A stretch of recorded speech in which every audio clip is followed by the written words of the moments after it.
पुरी जिला स्तरीय अभियोग शुणाणी सोमवार दिन निमापड़ा ब्लॉक सम्मेलन गृह अनुष्ठित हो जाए। जिलापाल चंचल राणा अध्यक्षता करने सह अभियोगकारी अभियोग गुड़िकर शुणाणी करथिले। विभिन्न अधिकारी मानक पाखक जाउथबा आवेदन गुड़िक अग्राधिकार भित्तिरे आईन अनुसार समाधान करने को जिलापाल निर्देश देथिले। एथिरे मोट 61टी अभियोग मिलिथिला।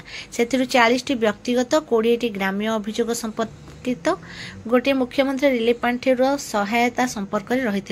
तत्क्षणात 2 गोटी अभियोग समाधान होता। यह अभियोग शुणाणी कार्यक्रम में अतिरिक्त जिलापाल प्रशासन शरद चंद्र बेहेरा, जिला परिषद मुख्य उन्नयन अधिकारी प्रियरंजन पृष्टि, पौर CDMO doctor Akshay Kumar Satpathy, Nimapada BDO Abhishek Sadangi, तहसीलदार मनोज कुमार प्रधान, डेपुटी कलेक्टर मनीषा षडंगी, सहकारी जिलापाल पंचानन परिजा, अन्य जिला स्तरीय और ब्लॉक स्तरीय अधिकारी माने जोग देइथिले। आसंता 28 तारिख पूर्वाह्न जुग्म अभियोग शुणाणी कृष्णप्रसाद ब्लॉक अनुष्ठित हेबो बोली जणा जायछि।